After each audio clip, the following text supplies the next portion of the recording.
Assalamu alaikum students. We have to do today the exercise numericals of the turning effect of forces. Number 1 is find the resultant of the following force.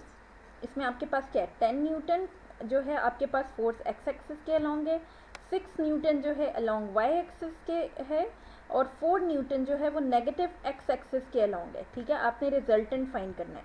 FX force आपके पास क्या क्या है 10 Newton minus 4 Newton. ठीक है, क्योंकि ये negative है minus करेंगे इक्वल्स टू 6 न्यूटन. ठीक है, एफ वाई आपको क्या गिवन है 6 न्यूटन. फाइंड क्या करना है आपने रिजल्टेंट फाइंड करना है. ठीक है, रिजल्टेंट में आपके पास क्या होता है मैग्नीट्यूड एंड डायरेक्शन होता है. ठीक है, तो आपके पास यहाँ पे फोर्स कितनी गिवन है, फोर्स फाइंड करनी है. सॉरी यहाँ पे क्वेश्चन मार्क है, force equals to question mark. Force के लिए आपने क्या करना है, आपको पता है ये फॉर्मूला आपने पढ़ा हुआ है एडिशन ऑफ फोर्सेस में F X square plus F Y square 6 plus 6 का स्क्वायर इक्वल्स टू √72. फोर्स की वैल्यू आपके पास आ गई 8.5 न्यूटन. डायरेक्शन के लिए ये भी आप टॉपिक में पढ़ चुके हो, theta equals to tangent inverse F Y over F X. दोनों की वैल्यू पुट करके आपके पास क्या आता है थीटा की वैल्यू जो है ये आप कैलकुलेटर की मदद से करोगे. टेंजेंट इनवर्स 1 लिखोगे तो आपके पास 45 डिग्री आएगा. ठीक है, next is find the perpendicular component of a force of 50 Newton making an angle of 30 degree with X axis. अच्छा जी, अब परपेंडिकुलर कंपोनेंट आपने निकालना है. परपेंडिकुलर कंपोनेंट क्या है एफ वाई होता है. ठीक है, और एफ एक्स होता है. ठीक है, अब आपको फोर्स 50 न्यूटन दी है और एंगल 30 डिग्री आपके पास है एक्स एक्सिस के साथ. तो यहाँ पे फोर्स लिखेंगे आप 50 न्यूटन, एंगल 30 है आपके पास. एफ एक्स और एफ वाई आपने फाइंड करना है क्वेश्चन मार्क. एफ एक्स का फॉर्मूला क्या होता है एफ कॉस थीटा. एफ आपको गिवन है, कॉस थीटा क्या है आपके पास 30, तो 50 टू कॉस 30 होता है 0.866. ठीक है, ये यहाँ पे हिंट दी हुई है. तो एफ एक्स आपके पास आया 43.3 न्यूटन. इसी तरह एफ वाई निकाल लेंगे. F Y equals to F sine theta. F की जगह वैल्यू लगाएंगे आप 50 इंटू साइन 30 कितना होता है 0.5. इसको पुट करके आप एफ वाई की वैल्यू निकाल देंगे which is 25 Newton. Now the next one, now we have the next question. Find the magnitude and direction of force if its x component is 12 Newton. आपको x component दे दिया, y component भी इन्होंने दे दिया 5 Newton. तो आपने magnitude और direction निकाल लेना है. एफ एक्स भी मिल गया, एफ वाई भी आपको मिल गया. मैग्नीट्यूड एफ निकालना है, डायरेक्शन थीटा निकालना है. अब आपको पता है कि आपके पास फॉर्मूला क्या है, F is equal to √f(x)² plus F Y square. F X की वैल्यू पुट करें, एफ वाई की वैल्यू पुट करें तो आपके पास यहाँ पे एफ की वैल्यू क्या आ रही है 13 न्यूटन. थीटा के लिए भी आपको टेंजेंट में टेंजेंट आपके पास क्या होता है F X by F Y होता है, टेंजेंट इनवर्स. आपने क्या करना है theta equals to tangent inverse, आप वैल्यूज पुट करें 12 divided by 5 which is equals to tangent 2.4 आता है और थीटा की value 22.6 along with X axis. ये आपकी वैल्यू आ गई. Next one is a force of 100 newton is applied perpendicularly. देखिए 100 न्यूटन फोर्स है, परपेंडिकुलर फोर्स आपने अप्लाई की स्पैनर पे. ठीक है, डिस्टेंस कितने 10 सेंटीमीटर नट से आप दूर हो. ठीक है, स्पैनर का डिस्टेंस कितना है 10 सेंटीमीटर. टॉर्क फाइंड करनी है आपने. तो फोर्स इक्वल्स टू 100 न्यूटन आपको गिवन है, डिस्टेंस कितना है 10 सेंटीमीटर, मीटर में कन्वर्ट करेंगे 0.1 मीटर है. टॉर्क आपने निकालनी है. ठीक है, और टॉर्क क्या होता है एफ क्रॉस एल होता है 100 into 0.1 metre equals to 10 newton metre. Next is a force is acting on a body making an angle of 30 degree with horizontal. एक फोर्स है जो कि बॉडी पे एक्ट कर रही है 30 डिग्री पे. ठीक है, एंगल कितना बना रही है 30 डिग्री हॉरिजॉन्टल के साथ. Horizontal mean this place, straight जो नीचे वाली प्लेस होती है उसके साथ 30 डिग्री का एंगल बना रही है. अब हॉरिजॉन्टल कंपोनेंट ऑफ फोर्स जो है वो 20 न्यूटन है. ठीक है, हॉरिजॉन्टल कंपोनेंट ऑफ फोर्स जो है एफ एक्स जो है आपके पास, हॉरिजॉन्टल क्या होता है along with the line, straight line F X की तरफ होता है. ये आपको पता है, ये देखें आप, दिस इज एफ एक्स और अगर आप इस तरह से मूव करें तो वो एफ वाई होता है. हॉरिजॉन्टल कंपोनेंट आपको एफ एक्स शो करता है. 20 न्यूटन है. फाइंड द फोर्स, हमने फोर्स निकालनी है. Now start. Angle theta equals to 30 degree with X axis. Angle theta आपके पास हॉरिजेंटल के साथ ये कह रहे हैं कि आपका एंगल कितना है 30 डिग्री का। हॉरिजेंटल कंपोनेंट ऑफ फोर्स आपके पास क्या है, एफ एक्स कितना है 20 न्यूटन। आपके इन्हें क्या निकालना है, फोर्स निकालना है, ठीक है। तो F X equals to F cos theta होता है। एफ एक्स की वैल्यू आपको पता है 20, एफ आपने फाइंड करना है। कॉस थीटा, थीटा आपके पास कितना गिवन है 30, तो यहाँ से आप क्या करेंगे 20 न्यूटन इक्वल्स टू कॉस 30 आपके पास क्या होता है 0.866, ठीक है।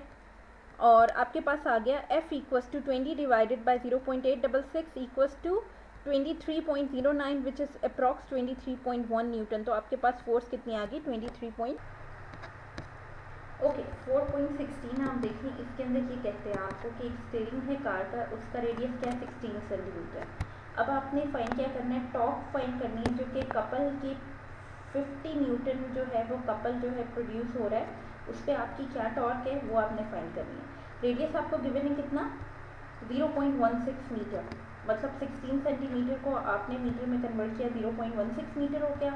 और आपको कपल आर्म जो है वो क्या होता है आपका रेडियस के इक्वल होता है, ठीक है।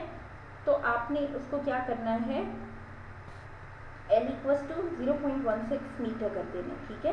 अब आपके पास फोर्स क्या, आपके पास 50 न्यूटन है, तो टॉर्क क्या होता है फोर्स इनटू मोमेंट आर्म, ठीक है। तो अब आपके पास मोमेंट आर्म क्या होता है, कपल को हम 2 टाइम मल्टीप्लाई करते हैं तो हमारे पास जो है मोमेंट आर्म बन जाता है।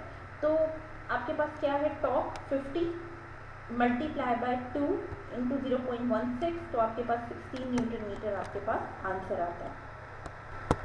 नेक्स्ट इज आपके पास एक पिक्चर फ्रेम है जो कि 2 वर्टिकल स्प्रिंग से हैंग हुआ है, ठीक है। और टेंशन इन द स्प्रिंग आपके पास क्या है 3.8 न्यूटन और 4.4 न्यूटन। अब आपने वेट, पिक्चर फ्रेम का वेट फाइंड करना है।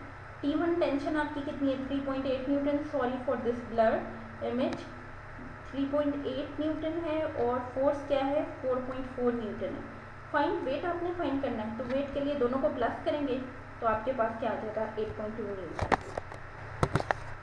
Next is 2 block of mass 5 kg and 3 kg are suspended by the 2 string as shown.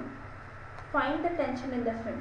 देखिए आपके पास एक 2 kg, एक 3 kg मैस है, एक 5 kg मैस है, एक स्प्रिंग से सस्पेंडेड हुआ हुआ है। कह रहे हैं जी इसमें टेंशन निकालें, ठीक है। ईच स्ट्रिंग, यहाँ पे भी टेंशन आपने निकालनी है और यहाँ पे भी निकालनी है, दोनों में टेंशन निकालनी है, ठीक है। अब आपके पास मैथ कितना है, लार्ज इसका क्या है 5 kg और स्मॉल मैथ कितना है, ठीक है, आपके पास 3 kg। तो tension in the string T1 भी निकालनी है आपने ये वाली और T2 भी निकालनी है। T1 आपके पास ये क्या है, क्योंकि इसने दोनों वेट उठाए हुए हैं, तो T1 क्या है W1 प्लस W2, ठीक है। अब W इक्वल्स टू mg होता है, ठीक है। W1 क्या है mg, W2 क्या है, इसका मैथ कितना है स्मॉल mg, तो m प्लस एम इंटू जी क्या है आपके पास ग्रेविटेशनल एक्सेलरेशन, जिसकी वैल्यू क्या होती है 10 होती है।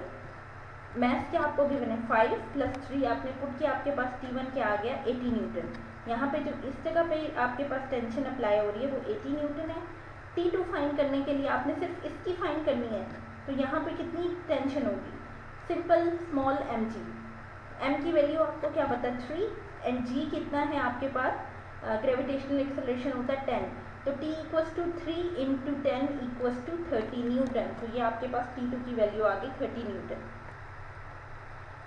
अब आपके पास नेक्स्ट जो है हमारे पास न्यूमेरिकल वो है a nut has tightened by a force of 200 newton using 10 centimetre long spanner. आपके पास एक नट है, ठीक है, और उसके ऊपर आप फोर्स लगाते हैं 200 न्यूटन और 10 सेंटीमीटर लॉन्ग स्पैनर की मदद से आप उसको टाइट करने की कोशिश करते हैं, ठीक है। What is the length of spanner is required to lose the same net with 150 Newton force. ये कहते हैं अगर 150 न्यूटन फोर्स आपके पास हो जाए तो लेंथ ऑफ आपके पास स्पैनर की लेंथ कितनी होनी चाहिए वो फाइंड करनी है। गिवन डाटा में आपके पास क्या है F1 200 न्यूटन है, L1 कितना है आपके पास 10/100 centimetre equals to 0.1 metre, F2 कितना है 150 न्यूटन आपके पास। अब आपने फाइंड क्या करना है L2 लेंथ, ये आपकी लेंथ कितनी होगी अगर आपके पास फोर्स 150 न्यूटन हो जाए। तो according to principle of momentum clockwise आपके पास momentum equals to anti clockwise momentum होता है F2 L2 equals to F1 L1। L2 find करना है, बाकी वैल्यूज इधर लें, सब वैल्यूज आपको गिवन है, इसमें पुट करें and you have your answer here.